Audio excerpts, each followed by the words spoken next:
দেখেছেন কখনো জিন? দেখেন নাই, কিন্তু আমাদের সমাজে অসংখ্য জিনগ্রস্ত মানুষ ঘুরে বেড়াচ্ছে। আমি বলি, ঢাকা শহরে যে মেয়েগুলো চলাফেরা করে শপিং মলে, রাস্তাঘাটে, এখানে ওখানে, এদের একটা ভালো অংশ কিন্তু জিনগ্রস্ত, জিন ধরা। এটা হয়তো বলবেন কেমন করে এটা বলতে পারেন? হ্যাঁ, আল্লাহর নূর যাদের মধ্যে আছে তারা বলতে পারে। বহু মেয়ে আছে রাস্তাঘাটে ঘোরাফেরা করে, এরা জিনগ্রস্ত, জিন ধরা। জিন ধরা না হলে ওরকম নগ্ন হয়ে ঢং করে রাস্তায় চলাফেরা করতো না। উপর একটা জিনের প্রভাব কি আছে? আছে। বিশ্বাস করছেন না? আল্লাহর নবীজি বলেছেন, মুহাম্মদুর রাসূলুল্লাহ সাল্লাল্লাহু আলাইহি ওয়াসাল্লাম, যে যখন কোনো মেয়ে বেপর্দা হয়ে বাহিরে বের হয়, তখন শয়তান, শয়তান মানে শয়তান জিন না ফেরেশতা, তখন শয়তান ওই মেয়ের সৌন্দর্যকে পুরুষের চোখে লোভনীয় বা আকর্ষণীয় করে তোলে। কে করে তোলে? শয়তান। তোমাদের কারো যদি কোনো গায়রে মাহরাম বেপর্দা কোনো মেয়েকে দেখে খারাপ চিন্তা জেগে যায়, তাহলে তোমরা বাসায় চলে যাবে। কোথায় যাবে? বাসায়। সেখানে গিয়ে তোমাদের স্ত্রীর সাথে সময় কাটাবে, ইনশাআল্লাহ তোমাদের সেই খারাপ চেতনা চিন্তা দূর হয়ে যাবে। তার মানে এই হাদিস থেকে প্রমাণ হচ্ছে শয়তান বেপর্দা মেয়েদেরকে সুন্দর করে উপস্থাপন করে। জিন ধরা মেয়ে আছে সমাজে, এবং কোন কোন ক্ষেত্রে এখন ছেলেদেরকেও জিন ধরছে। ধরছে না? মাঝে মাঝে দেখবেন যে এই শীতকালে কিছু কনসার্ট হয়, দেখেছেন? কনসার্ট হয়, ফ্যাশন শোজ হয়, আরো অনেক ধরনের প্রোগ্রাম হয়।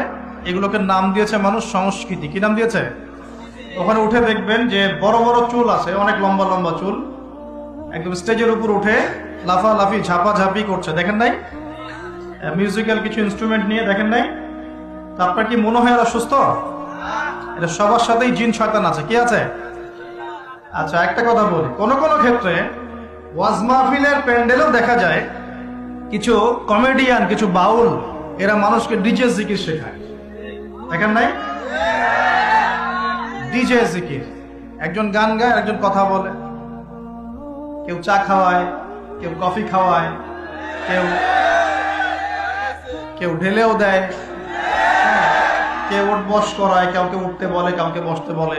দেখবেন অনেক সময় লোকজন লাফালাফি করছে, বক্তা জিকির করছে, তার উপর হামলে পড়তেছে। একদম একটা দলিল দেখাবেন, খালি একটা দলিল, যে নবী সাল্লাল্লাহু আলাইহি ওয়াসাল্লামের জামানায়, 4 খলিফার জামানায় তারা মসজিদে বসে এইভাবে জিকির করেছেন। একটা দলিল খালি দেখান। যে কাজ নবী করেন নাই, তার সাহাবীরা করেন নাই। এখানে বহু ওলামায়ে কেরাম আছেন, আমি তাদের সামনে কথা বলতে লজ্জা ফিল করছি। যত হাদিস আপনি ঘাটবেন, আমি তো সব হাদিস পড়ে শেষ করতে পারি নাই, স্বীকার করছি, কিন্তু নবীর যুগে এবং 4 খলিফার যুগে কোনোদিনও এইভাবে জিকির আজগার হয়েছে একটা দলিল আপনি খুঁজে বের করতে পারবেন না ইনশাআল্লাহ। অথচ দিব্যি এগুলো আমাদের সমাজে চলছে না? আর আমরা দুইটা খারাপ চরিত্র ধারণ করি, বাঙালি আমরা যারা, মন খারাপ করে না, আমরা দুইটা খারাপ চরিত্র অধিকারী আছে। এক, আমরা খুব ট্রল প্রিয় জাতি, ট্রল করতে খুব মজা লাগে। মনে হয় যেটা করে আমি একদম বাংলাদেশে কি বলবো, দিন একদম কায়েম করে ফেলছি একদম। ট্রল পাগল, ট্রল প্রিয় জাতি আমরা একটা। আরেকটা হচ্ছে আমরা ইস্যু পাগল জাতি। ইস্যু, একটা ইস্যু আসবে, খুব লাভঝাপ চলবে কয়েকদিন, ইস্যু শেষ, আবার লাভঝাপ শেষ। বিদেশিরা বলে যে এটা আমাদের শিক্ষার ব্যাপার আছে। কারণ নিজের মধ্যে ত্রুটি থাকলে তো সলভ করতে হবে কিনা? নিজের মধ্যে ত্রুটি থাকলে সলভ করতে হবে না? তারা বলে যে আমাদের মাথা নাকি ওই বাক্সে বন্দি মাছের মতো।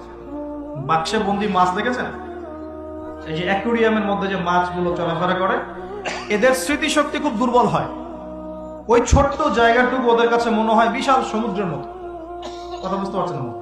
ওই ছোট্ট বদ্ধ জায়গাটাই ওদের কাছে মনে হয় কি বিশাল বিশাল একটা জায়গা। ওরা খুব স্বল্প স্মৃতির অধিকারী, কিছুক্ষণ পরে স্মৃতিটা নষ্ট হয়ে যায়। তাই আগে কি হয়েছে ওরা ভুলে যায়। এই স্বভাবটা এখন আমাদের মধ্যে চলে আসছে না? আমরা ইস্যু পাগল হচ্ছি না দিন দিন? করণীয় কি? খুব ভালো কথা বলেছেন। করণীয় হচ্ছে টিকটক বানাতে হবে, নাকি ফেসবুকিং করতে হবে, এই ফেসবুকের কন্টেন্ট বানাতে বানাতে দুটো কাজ করেছেন, আমি নগদ দেখাচ্ছি। দুটো কাজ করেছেন, একজন কমেডিয়ানকে আলেম বানিয়ে দিয়েছেন আপনারা ট্রল করতে করতেই, একটা হচ্ছে আরেকজন গায়ক অভিনেতাকে এমপি বানাচ্ছিলেন কদিন আগে। গান গেত, অভিনয় করত, মেয়েদেরকে নিয়ে নাচতো, হ্যাঁ, নিজেই গান লিখে নিজেই সুর করে, সুরের সারেগামা পা কিছুই নাই, ঠিক আছে, ও নিজেই না আমার গান আমি গাবো, কেউ শুনলে শুনুক না শুনলে না। একবার প্রশাসন ধরলো, রবীন্দ্রসঙ্গীত চেঞ্জ করেছে কেন, আবার ইত্যাদি, মানে তাকে নিয়ে এখন বিবিসিতেও কথা হচ্ছে। সুবহানাল্লাহ, মানে এখন বড় বড় পলিটিশিয়ানরাও তাদের মূল্যবান সময় এইসব পিছনে নষ্ট করতেছে। হ্যাঁ, এটাও একটা ইস্যু। মানে এই যে ট্রল করতে করতে করতে করতে এখন আপনি তাকে কয়দিন আগে এমপি বানাচ্ছিলেন, এটা কিসের কারণে হচ্ছে? আমাদের এই ট্রল পাগল মানসিকতার কারণে হচ্ছে। আরেকজনকে কমেডিয়ান, মানুষ ওকে দেখে মজা পেত, যে মনটন খারাপ, কেউ বলতো ভাই মনটন খারাপ, ও একটু ওর লেকচার শুনে মনটা ভালো হবে, এইভাবে আর কি দেখতো মানুষ, এভাবে ট্রিট করতো। আস্তে আস্তে আস্তে আস্তে এখন সে দেখা যায় বড় বড় আলেমদের বিরুদ্ধে কথা বলতেছে। খেয়াল করে দেখেন নাই? এটা আমরা করেছি। আমাদের এই দুইটা স্বভাবকে আগে বিসর্জন দিতে হবে। এক, আমরা ট্রল পাগল জাতি হব না, ওয়াদা করেন। ট্রল করার মধ্যে কোনো রকম সার্থকতার কিছু নেই। যেটা খারাপ সেটাকে প্রতিহত করতে হবে, যেটা খারাপ সেটাকে প্রতিহত করতে হবে। আর দুই নাম্বার, যেটা ভালো তাকে উৎসাহ দিয়ে এগিয়ে নিতে হবে ইনশাআল্লাহ। আমরা সব সময় সত্যের পক্ষে থাকবো ইনশাআল্লাহ, আর সব সময় মিথ্যার বিপক্ষে থাকবো ইনশাআল্লাহ। যে কেউ যত বড় আলেম, মুফতি, মুহাদ্দিস, বক্তা, দায়ী যেই হোক না কেন, তার কোনো কথা যদি কোরআন সুন্নাহর বাইরে যায়, কোশ্চিন কালেও সে কথা গ্রহণ করবেন না। সিম্পল। সেটা আমি হই আর যেই হোক না কেন। আর যে কোনো ব্যক্তি, সে যেই হোক না কেন, তার কথা যদি কোরআন সুন্নাহর সাথে মিলে যায়, অবশ্যই সেটা গ্রহণ করবেন ইনশাআল্লাহ, সে যেই হোক না কেন। এখন আমরা যদি আমাদের দৃষ্টিভঙ্গিকে শক্ত করতে না পারি, সামনের দিনগুলো কিন্তু আমাদের জন্য খারাপ হবে। বিশ্বাস করেন, দিন কিন্তু দিন দিন খারাপ হচ্ছে। আমি আসছি ওই দিক ইনশাআল্লাহ। এই ট্রল পাগল মানসিকতাকে ত্যাগ করতে হবে, আল্লাহ পাক তৌফিক দান করবেন। দুই নম্বর হচ্ছে এই ইস্যু পাগল জাতি হব। ইস্যু পাগল জাতি হব কেন? আমাদের একটা গন্তব্য, লক্ষ্য থাকবে। আমাদের লক্ষ্য কি? আল্লাহ বলেছেন এই আয়াতে, আমাদের লক্ষ্য হচ্ছে আল্লাহ পাক আমাকে সৃষ্টি করেছেন এই পৃথিবীতে আল্লাহর ইবাদত করার জন্য। কিসের জন্য? এটা এক নাম্বার ডিউটি আমার, এটা আমার লক্ষ্য, আমার কাজ পৃথিবীতে। দুই, আল্লাহ পাক বলেছেন এই দুনিয়ার জীবনটা চিরস্থায়ী নয়। চিরস্থায়ী না, এটা ক্ষণস্থায়ী। তার মানে এই দুনিয়াটা আমার মুখ্য উদ্দেশ্য নয়। আমি দুনিয়ার মধ্যে চলাফেরা করব, মুসাফির, আমার প্রয়োজন আছে, বিয়ে শাদী করবেন, চাকরির প্রয়োজন চাকরি করবেন, ব্যবসার প্রয়োজন ব্যবসা করবেন, আপনার রাজনীতি করার প্রয়োজন আছে আপনি করবেন, সবকিছু চলবে। কিন্তু এগুলো আমাদের দুনিয়ার মুখ্য উদ্দেশ্য নয়। এগুলো হচ্ছে আমাদের দুনিয়াকে চালিয়ে নেওয়ার উপকরণ, মাধ্যম মাত্র। কখনোই এই নেশার মধ্যে আমরা ডুবে যাব না। ডুবে যাব, আল্লাহকে ভুলে গিয়ে দুনিয়ায় কখনো ডুবে যাব না। এটা আমাদের দ্বিতীয় কাজ। তিন নম্বর কাজ, আমাদের লক্ষ্য স্থির করতে হবে। দুটো লক্ষ্য আমাদের, এক, ভালো করে শোনেন, দুটো লক্ষ্য আমাদের। এক, ইহকালীন লক্ষ্য, দুই, পরকালীন লক্ষ্য। কয়টা লক্ষ্য? এক ইহকালীন লক্ষ্য, দুই পরকালীন। ইহকালীন লক্ষ্য কি? আল্লাহ পাক বলছেন সূরা সফের মধ্যে, সফ মানে শাড়ি, সূরা সফটা পড়ে দেখবেন বাসায় গিয়ে আছে। আল্লাহ পাক বলছেন হুয়াল্লাযী আরসালা রাসূলাহু বিল হুদা ওয়া দীনিল হক লিইয়ুযহিরাহু আলা দ্বীনি কুল্লি। আল্লাহ পাক বলতে চাচ্ছেন তিনি সেই মহান আল্লাহ যিনি তার পক্ষ থেকে নবী রাসূল পাঠিয়েছেন, শেষ নবী মুহাম্মদ সাল্লাল্লাহু আলাইহি ওয়াসাল্লামকে পাঠিয়েছেন, এবং আসমানি কিতাব সমূহ পাঠিয়েছেন, এই কোরআন সুন্নাহ নাজিল করেছেন। কি উদ্দেশ্যে? লিইয়ুযহিরাহু আলা দ্বীনি কুল্লি, যাতে করে দ্বীন ইসলাম, এই দ্বীন ইসলাম অন্য সমস্ত দ্বীনের উপর বিজয় লাভ করতে পারে। বলেন সুবহানাল্লাহ। তাহলে আরেকটা উদ্দেশ্য পেলাম। কি উদ্দেশ্য? এই দিন নিজে পালন করব এবং এই দিনকে অন্য দিনের উপর বিজয় ঘটানোর চেষ্টা করব। এখন প্রশ্ন যে এই দিন কি অটোমেটিকলি বিজয় লাভ করবে? মান্না এবং সালোয়া কি এখনো করবে, নাকি আমাদেরকে রিজিকের চেষ্টা করতে হয়? এই যে আমরা চাকরি বাকরি ব্যবসা করি, আল্লাহর কাছে দোয়া করি না, আল্লাহ আমাকে রিজিক দান করো? এই দোয়া করে কি ঘরে বসে থাকি, নাকি দোকান খুলি, কষ্ট করি, ব্যবসা করি, চাকরি করি? তাই করি না? একইভাবে আল্লাহ পাক বলেছেন দুনিয়াতে পাঠিয়েছি আমার ইবাদত করার জন্য, এবং আল্লাহ পাক নবী রাসূল পাঠিয়েছেন বিশেষ করে শ্রেষ্ঠ নবী মুহাম্মদ সাল্লাল্লাহু আলাইহি ওয়াসাল্লামকে, যাতে এই দিন ইসলাম অন্য সমস্ত দিনের উপর বিজয়ী হতে পারে। এখন বিজয় কি এমনি এমনি হবে? কিভাবে বিজয় লাভ করবে? আল্লাহ বলছেন সূরা মুহাম্মাদে। কোন সূরায় বলেন?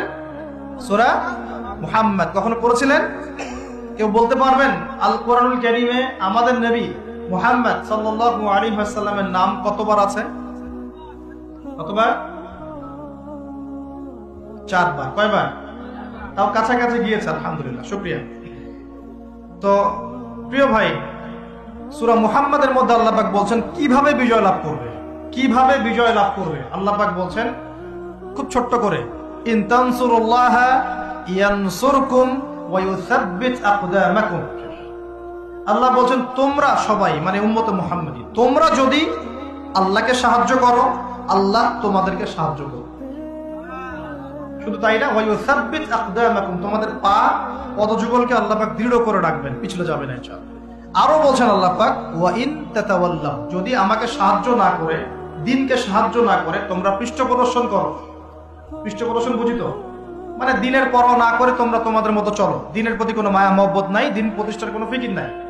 আল্লাহ বলছেন ওয়া ইন তাতাওয়াল্লাহ, তোমরা যদি মুখ ফিরিয়ে নাও, ইয়াস্তাবদিল কওমান গায়রাকুম, আল্লাহ পাক অন্য কওমকে হেদায়েত দিয়ে তোমাদের জায়গায় নিয়ে আসবেন, সুম্মা লা ইয়াকুনু আমসালাকুম, এরা তোমাদের মতো অপদার্থ হবে। কে বলেছেন? আল্লাহ পাক। তাহলে আমাদের দায়িত্ব পেয়ে গেলাম। 1 নাম্বার কাজ হচ্ছে এই দুনিয়াতে এসেছি আল্লাহ পাকের ইবাদত করার জন্য শেষ। এখন ইবাদত বলতে শুধু নামাজ, রোজা, হজ, যাকাতি নয়, বরং জীবনের প্রতিটা কাজে কি ইবাদত, যদি সেই কাজটা নবী সাল্লাল্লাহু আলাইহি ওয়াসাল্লামের সুন্নত মতো হয়। বলেন সুবহানাল্লাহ। প্রতিটা কাজ, প্রতিটা কাজ। এই যে এমন কি স্ত্রী সহবাস করা, স্ত্রী সহবাস মানুষ কেন করে? এটা আমাদের প্রবৃত্তির চাওয়া। এটা প্রবৃত্তি দমন করার জন্য হালাল পথ প্রয়োজন, হারামে গেলে গুনাহ হয়ে যাবে। এই জন্য হালাল পথে গিয়ে স্ত্রী সহবাস মানুষ করে, এর মধ্য দিয়ে বংশবৃদ্ধি হয়। এই কাজটা তো আমরা আমাদের স্বার্থে করি।